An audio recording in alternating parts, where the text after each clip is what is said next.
என் பேர் விஸ்வா. பணக்கார வீட்டு பையனால் மிடில் கிளாஸ் பையன். பொதுவாக எல்லார் வீட்லேயும் ஒரே பையனை ரொம்ப செல்லம் கொடுத்து வளர்த்துவாங்க. ஆனால் என் வீட்டில் ஒரு பையனை எவ்வளோ ஸ்ட்ரிக்டாக வளர்த்துனாங்க, அவ்வளோ ஸ்ட்ரிக்டாக வளர்த்துனாங்க. அப்பா வாட்ச்மேனாக இருக்கார், அம்மா வீட்டு வேலைக்கு போகிறாங்க. எந்த அளவுக்கு ஸ்ட்ரிக்ட்னா, இப்போ நான் 11th ஸ்டாண்டர்ட் படிக்கிறேன். இப்போ வரைக்கும் என் ஃப்ரெண்ட்ஸோடு எங்கேயும் போக விட்டதில்லை. ஸ்கூல் விட்டால் வீடு விட்டால் ஸ்கூல் வீட்டில் 16 வருஷமாக இப்படியே தான் இருக்கேன். சொல்லப்போனால் வெளி உலகமே தெரியாமல் வளர்த்திட்டாங்க. எனக்கு அவ்வளோ ஃப்ரெண்ட்ஸ் சர்க்கிள்லாம் இல்லை. இருக்கிறது 4 ஃப்ரெண்ட்ஸ். அவங்களும் நான் வெளியே போகலான்னு கூப்பிட்டு வரமாட்டேன்ட்டானுங்க. எனக்கும் எல்லோரும் மாதிரியும் ஃப்ரெண்ட்ஸ் கூட வெளியே போய் ஜாலியாக இருக்கணும்னு ஆசை இருக்குது. ஆனால் இந்த தடவை அது நடக்கலை. ஸோ எனக்கு பிடிச்ச மாதிரி இந்த ஒரு நாள் நான் இருக்க போகிறேன்.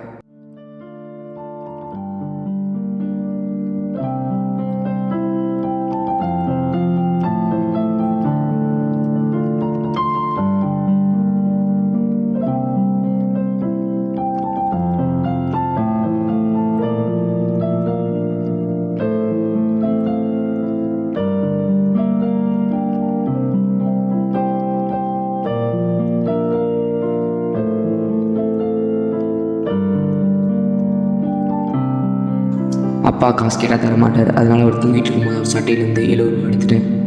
அவர் எவ்வளோ தான் எனக்கு கண்டிச்சு வளர்த்திருந்தாலும் ஃபஸ்ட் டைம் அவர் சட்டையிலேருந்து காசு எடுத்துட்டேன். இந்த 70 ரூபா வச்சுட்டு எங்கே போகணுன்னு தெரில. கால் போன பாதையில் போனேன். ஃப்ரெண்டுக்கிட்ட புக் வாங்க போகிறேன்னு சொல்லிட்டு அம்மா கிட்டே போய் சொல்லிட்டேன். எங்கள் வீட்டில் இருக்க மாதிரியே சில பேர் வீட்டில் பேரண்ட்ஸ் பசங்கிட்ட ரொம்ப ஸ்ட்ரிக்டாக இருக்காங்க. ஆனால் பல பேர் வீட்டில் பேரண்ட்ஸ் பசங்களை நம்பி வெளியே விடுறாங்க. அதை யாரும் தயவு செஞ்சு தப்பான வழியில் மிஸ்யூஸ் பண்ணிக்காதீங்க.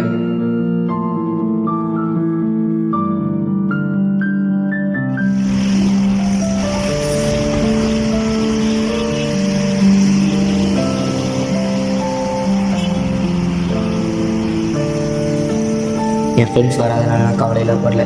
தனியாக போனாலும் நிம்மதி தேடி போகிறேன்.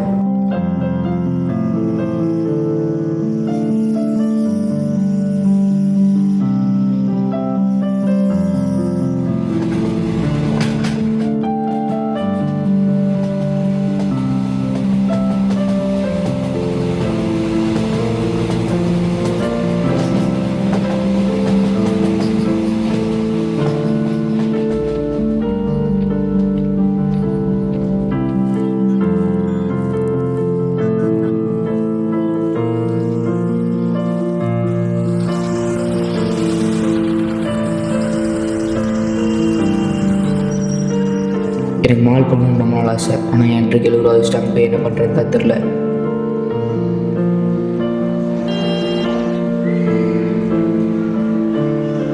இருக்கிற காசு காய்ச்சி அங்கே ஏதோ சாப்பிட்ணுன்னு தோணுச்சு.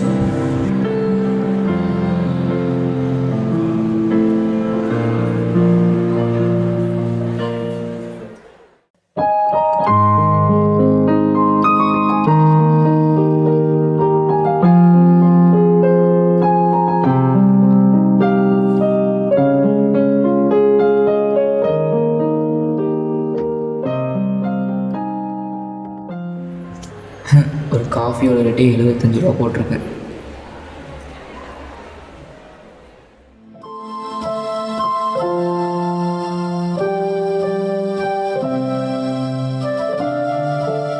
என்கிட்ட இருக்க காசுக்கு மாலில் ஒன்றுமே பண்ண முடியாது தெரிஞ்சிருச்சு. மாலுக்கு வந்துட்டு ரெஸ்ட் ரூம் போய் மூஞ்சி கூட கழுவுனா எப்படி?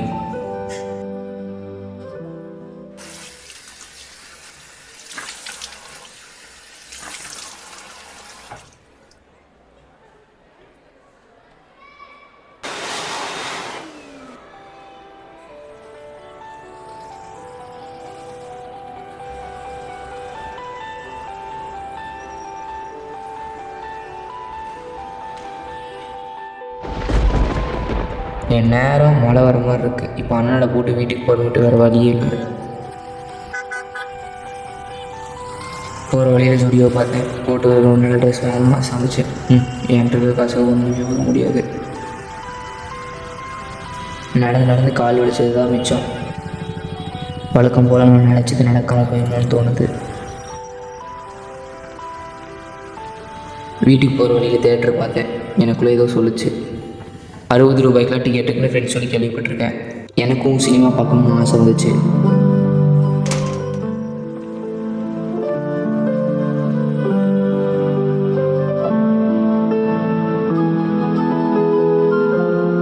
டிக்கெட் கவுண்டில் போய் டிக்கெட் கேட்டேன், ஹவுஸ்ஃபுல் ஆயிடுச்சுன்னு சொன்னாங்க. வழக்கம் போல் நம்ம நினச்சது எதுவும் நடக்கலை. அதே நடக்கும், வீட்டுக்கு போகணும் தான் இருக்கும் போல. போகிற வழியில் நம்ம தாத்தா நான் கேட்ட பட்ஜெட்டு பிளாக்ல டிக்கெட் இருக்குன்னு சொன்னார். ரொம்ப நிம்மதியாக உட்காந்து படம் பார்த்துட்டு இருந்தேன்.